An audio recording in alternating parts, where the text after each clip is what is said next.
Hello गाइव, कैसे हैं आप लोग। आई होप आप सभी लोग अच्छे होंगे। तो गाइव, आज के इस वीडियो में हम लोग इंडिया की one of the largest FMCG company Patanjali के बारे में बात करने वाले हैं तथा आज हम लोग यह जानेंगे कि आखिर पतंजलि जो हरिद्वार में 1997 में बाबा रामदेव तथा आचार्य बालकृष्ण के द्वारा एक स्मॉल फार्मेसी के रूप में जिसकी शुरुआत हुई थी, आज वो इंडिया की one of the largest FMCG company कैसे बन गई तथा पतंजलि के फ्यूचर प्लान्स क्या हैं तथा पतंजलि का जो मोटिव था कि इंडिया को एक सुटेबल प्लेस बना सके आयुर्वेदिक प्रोडक्ट के लिए, क्या वो एम पूरा हुआ तथा पतंजलि की यह जर्नी की शुरुआत कहाँ से हुई थी और पतंजलि को बीच में किन किन कठिनाइयों का सामना करना पड़ा। तो आइए चलिए शुरू करते हैं इस जर्नी को। योग के बारे में इस तरह की अवधारणाएं तैयार हो चुकी थी कि योग केवल उन्हीं व्यक्तियों को करना चाहिए जिनका संसार में और दूसरा कोई काम नहीं, केवल जब आप सफल होते हैं, दुनिया की निगाहें आप पर होती है।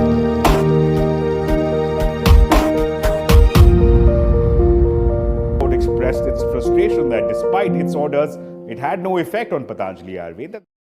1997 में पतंजलि एक स्मॉल फार्मेसी के रूप में स्थापित तो हो चुका था, परंतु अभी भी इसे काफ़ी ज़्यादा लंबा रास्ता तय करना था। इसीलिए पतंजलि लगभग 9 सालों के बाद प्राइवेट लिमिटेड कंपनी के रूप में 2006 में रजिस्टर करवाता है तथा इसी के 1 साल बाद पतंजलि प्राइवेट लिमिटेड से शिफ्ट होकर पब्लिक लिमिटेड की ओर खुद को रजिस्टर करवाता है, क्योंकि इसके उसे कुछ फ़ायदे मिलने थे।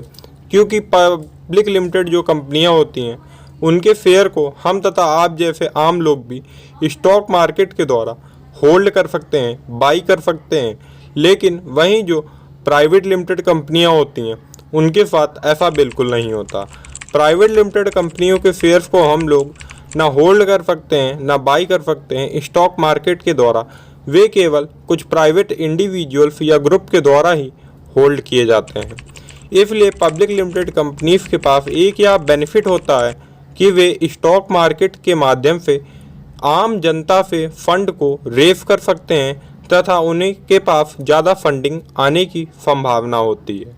वहीं प्राइवेट लिमिटेड कंपनीज के पास यही एक नुकसान होता है कि वे कुछ प्राइवेट फंडिंग सोर्सेज पर ही पूरी तरह से निर्भर करते हैं तथा इनकी पहचान यह होती है कि जो प्राइवेट लिमिटेड कंपनीज होती हैं उनके अंत में पीवीटी एलटीडी होता है तथा पब्लिक लिमिटेड कंपनीज के अंत में केवल एलटीडी होता है तथा यही कारण हो सकते हैं। इसीलिए शायद पतंजलि ने खुद को प्राइवेट लिमिटेड से पब्लिक लिमिटेड की ओर शिफ्ट किया तथा यह एक काफ़ी ज़्यादा अच्छा पैतरा था।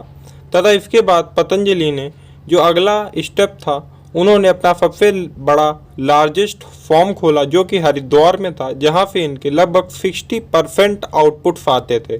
ऐसा इसलिए था क्योंकि हरिद्वार में पतंजलि के पास काफ़ी अच्छा खासा पीपल इन्फ्लुएंस था तथा यहीं से इनके हर्बल प्रोडक्ट्स शुरुआती दौर में हर्बल मेडिसिन तथा अन्य प्रोडक्ट्स आते थे तथा इसी फॉर्म के बाद अन्य स्टेट्स में भी पतंजलि ने खुद के आउटलेट्स खोले तथा शुरुआत में बाबा रामदेव ने पीपल को इन्फ्लुएंस करने के लिए एक बहुत अच्छा पैतरा आजमाया, जिसमें उन्होंने पीपल से कहा कि हम आपकी हाई कोलेस्ट्रॉल, हेडेक जैसी समस्याओं को केवल योग के माध्यम से ही सॉल्व कर देंगे।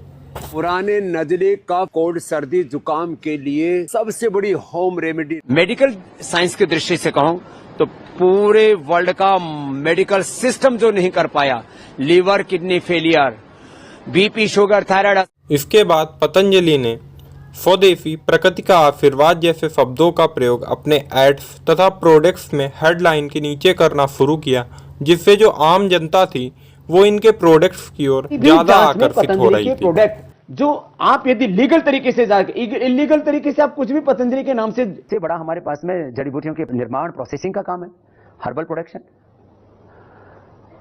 हर्बल प्रोडक्ट्स एक है हमारा। फिर जड़ी बूटियों पर रिसर्च, ये बहुत बड़ा हमारा डिवीजन है, मानी जिसमें हमने सैकड़ों करोड़ रुपए इन्वेस्ट किए हैं और ये हजारों करोड़ में होने वाला है आगे। हमारा फूड प्रोडक्ट्स की रेंज इतनी बड़ी है और अब तो सब लोगों को खाने पीने की चीजें तो पतंजलि की चाहिए, क्योंकि लोग खाने पीने की चीजों में प्योरिटी। इसके बाद पतंजलि ने आम जनता को यह यकीन दिलाना चालू किया कि उनके प्रोडक्ट जो हैं वो 100% नेचुरल तथा प्योर हैं तथा इससे उन्हें किन्हीं भी प्रकार की हानि नहीं होगी। तथा पतंजलि ने एक और मार्केटिंग स्ट्रेटेजी अपनाई जिसमें उन्होंने आम जनता को प्रोडक्ट्स कम दामों पर बेचे। 250 ग्राम शहद जो है वो लोग 122 और 132 रुपए का बेच रहे थे, उनसे हमने 50 रुपए सस्ता शहद दे दिया। 250 ग्राम 50 रुपए सस्ता, 250 ग्राम पर ही एक। तथा इसी मार्केटिंग स्ट्रेटजी के कारण पतंजलि के प्रोडक्ट ने मार्केट में अपना इन्फ्लुएंस बहुत जल्दी ही स्थापित कर लिया तथा इसी कारण जो पीपल थी वो पतंजलि के प्रोडक्ट की ओर लगातार अट्रैक्ट हो रही थी। तथा आज हम लोग देख सकते हैं कि जो मार्केट फेयर है उसमें टूथपेस्ट 14% मार्केट फेयर को होल्ड करता है, फेस वॉश 15%, डिश वॉश 35% तथा हनी 50%। लेकिन आज यही प्रोडक्ट एवरेज मार्केट से लगभग 20% ज़्यादा दामों पर बेचे जाते हैं। जैसा कि आप लोग देख सकते हैं कि जो क्लिनिक का 180 ml का पाउच आता है वो 70 रुपये का आता है, वहीं पतंजलि का 90 रुपये का। इसीलिए पतंजलि आज एवरेज मार्केट से 20% ज़्यादा लाभ कमा रही है। हालांकि शुरुआत में पतंजलि के सामने एक बहुत बड़ी प्रॉब्लम थी क्योंकि पतंजलि के प्रोडक्ट को आम शॉपकीपर अपनी दुकानों में बेचने के लिए तैयार नहीं थे, जिस कारण पतंजलि को मार्केटिंग करने में ज़्यादा दिक्कत आ रही थी तथा अपने प्रोडक्ट्स को सेल करने में भी समस्याओं का सामना करना पड़ रहा था। इसीलिए पतंजलि एक नया आइडिया के साथ आती है जिसमें पतंजलि ने खुद के पतंजलि चिकित्सालय स्वदेशी केंद्र जैसी शॉप को खोला तथा इसके बाद सेकेंड स्टेप में पतंजलि ने 2 ग्लोबल एडवर्टाइजिंग कंपनी डीडीबी मुद्रा ग्रुप तथा मैककेनन वर्ल्ड ग्रुप को हायर किया एडवर्टाइजमेंट के लिए। तथा आज हम लोग देख सकते हैं कि पतंजलि जो एक स्मॉल फार्मेसी के रूप में आरंभ हुआ था वो आज एक, जिस कारण आज हम लोग देख सकते हैं कि पतंजलि इंडिया का ही नहीं बल्कि ग्लोबल लेवल पे one of the largest FMCG company बन चुका है। तथा पतंजलि के फ्यूचर प्लान्स में लगभग इंडिया में 10,000 आउटलेट्स को और खोलना है। तथा आई होप कि पतंजलि इंडिया को एक सूटेबल प्लेस बना सकेगा भविष्य में आयुर्वेदिक प्रोडक्ट्स के लिए।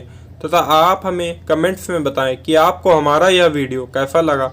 अगर आपको यह वीडियो पसंद आया है तो हमारे चैनल को सब्सक्राइब करें, वीडियो को लाइक करें तथा ज़्यादा से ज़्यादा शेयर करें। मिलते हैं नेक्स्ट वीडियो में।